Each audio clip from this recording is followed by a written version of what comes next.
como começou esse relacionamento, já veio de um tempo, mas assim, no início foi um julgo desigual, como eu e o Galego. Quando eu conheci o Galego não era convertido.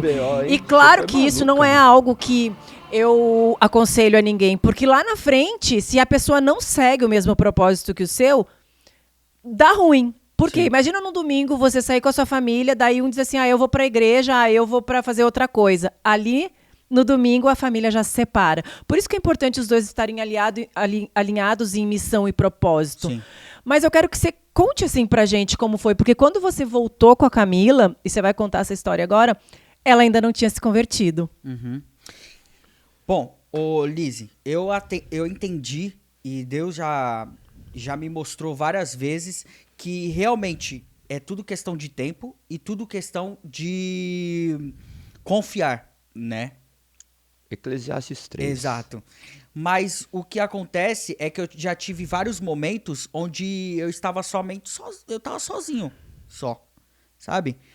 E esse lance de você viver a fama e você perder a fama, de você ter contatos e depois perder contatos, oportunidades e depois você perde oportunidades, o único que fica mesmo é Deus para te consolar, Exatamente. te dar alegria e enfim, e as suas experiências, né? Lembranças e boas ações que fizeram sobre a sua vida.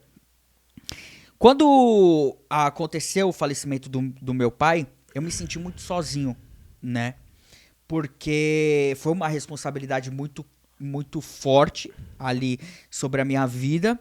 E toda vez que eu ia almoçar ou tomar café, eu sempre morei com os meus pais, né?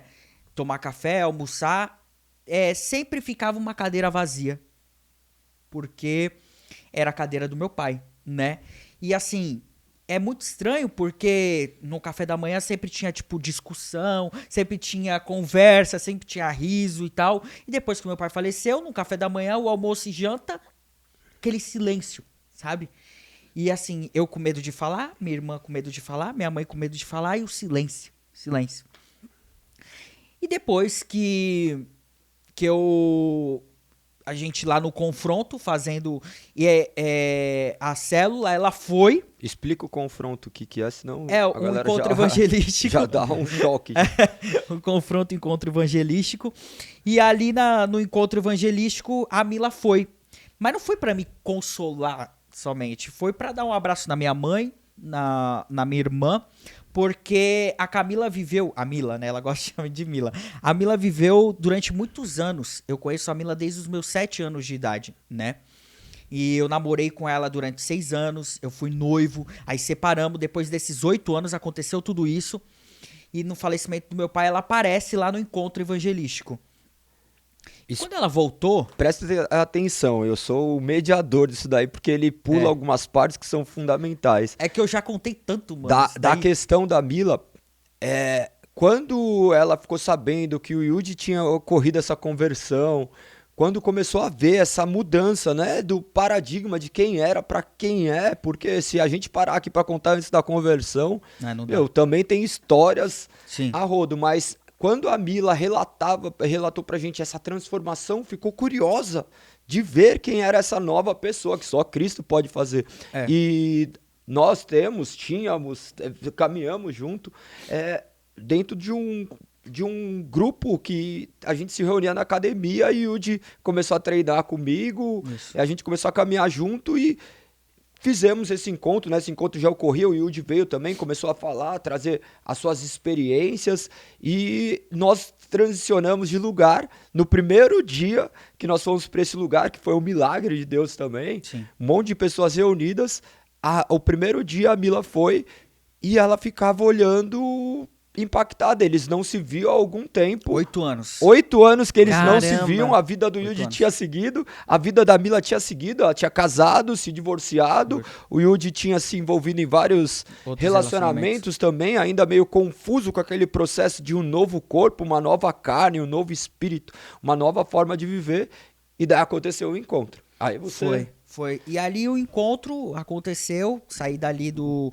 encontro evangelístico, eu fui jantar na casa do empresário dela, e ali ela começou a perguntar como é que tá a sua vida, eu comecei a falar, né, e tal, e aí ela falou que eu era a mesma pessoa, só que tava diferente. Aí, tipo, eu não entendi muito bem, né? Mas, assim... E durante todo esse tempo separado, você guardava um amor por ela, assim? Eu sempre guardei o amor por ela e sempre com uma vontade muito grande de voltar a conversar e saber o que ela estava sentindo. Porque durante muito tempo da minha vida, na minha adolescência, ali, o começo da fase adulta, a gente... ela praticamente morava comigo, né? Quantos anos você tinha? E eu tinha 16. E 16, ela, quando 17, vocês começaram 18. a se relacionar? Mas eu conheço ela desde os 7. Então ela já me conhecia muito bem, né? Então, a Mila sempre foi um braço estendido e um ouvido pra eu desabafar, né? Todas as noites que eu tava angustiado, desesperado, porque eu trabalhava muito. Mas um detalhe, esses 7 anos, desde os 7 anos, eles vieram de comunidade, uma comunidade carente, vieram de um bairro periférico, então sim, a história que as pessoas veem na TV, que olham, olha aí o que ele fez. Irmão, nós estamos falando de coisas aqui que são profundamente verdadeiras e que nós testemunhamos, né? Porque até nós, a gente conversava sobre isso, porque... O Yudi sempre conversou muito comigo a respeito disso. E como que é falar para um irmão que ele está se envolvendo com uma pessoa que não é cristã. Porque dentro do cristianismo nós valorizamos o relacionamento com outra pessoa que é cristã. Porque vamos caminhar de maneira unidas num só propósito. Depois que nós conhecemos a palavra. E quando ele me contou tudo isso, não tinha como não enxergar o agir de Deus. Então traz essa ênfase ali. Porque as pessoas precisam conhecer esse lado. É que assim, Galego, eu sempre fui inserido num mundo onde as pessoas são muito boas com as palavras, sabe? As pessoas sabem se comunicar muito bem, sabem se vender muito bem. E por sofrer na mão de muitas pessoas que se comunicavam e eram pessoas inteligentes, eu acabei criando uma certa... casca e uma certa malandragem pra entender quem é de verdade e quem não é de verdade, entende? E assim, com a Mila foi algo diferente, porque ela veio do mesmo lugar que eu, ela passou as mesmas coisas que eu, ela conheceu a minha família. Vocês tinham uma história os juntos, meus melhores amigos. Então assim, depois que eu voltei... Sabe aquelas conversas de casal mesmo? Que você deita na cama e fala assim, como é que tá fulano? Pô, tá preso. E a gente chorar na cama porque tá preso, sabe? E a gente lembrar de, caramba, por quê? Louco, mano. Tem muita história, tá, né? Tem os amigos que estão presos que a gente tem que visitar, que a gente tá marcando. Tem história. Aí você vira e fala assim... Como é que tá o fulano? Pô, separou do outro e tal, tá passando maior dificuldade, né? Tá passando maior dificuldade. E aí você pegar a pessoa, colocar no carro... toda vez a gente faz isso, tá ligado? Tipo, esses dias eu peguei a Mila, coloquei no carro e falei, vamos lá pra Baixada. Aí desceu, que muita gente olha assim pra cara da Mila, olha... Mó cara de patricinha, eu de japonês, mas tipo assim, ela se topa você pegar qualquer coisa, a realidade, né? Se você pegar a realidade, a raiz do negócio mesmo, é totalmente inverso, sabe? Aí eu desci pra Baixada lá, com a Mila, e eu fui num restaurante, que é o restaurante da nossa vida, sabe?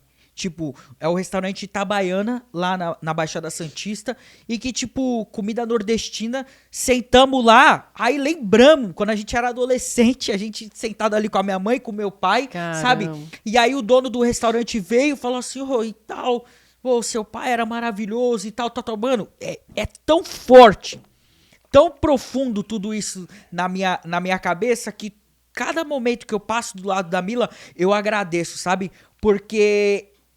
seria muito difícil eu confiar em uma outra pessoa, chegar ao ponto e falar assim, hoje, essa semana eu não vou trabalhar, eu vou trabalhar pra ela hoje, sabe?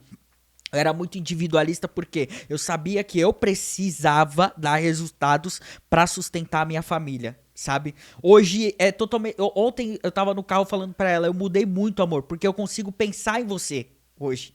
Sabe? Vocês são um só, né? Exato, eu consigo pensar, eu eu sofro que você sofre, eu fico bravo quando fazem mal pra você, sabe? É muito real tudo isso.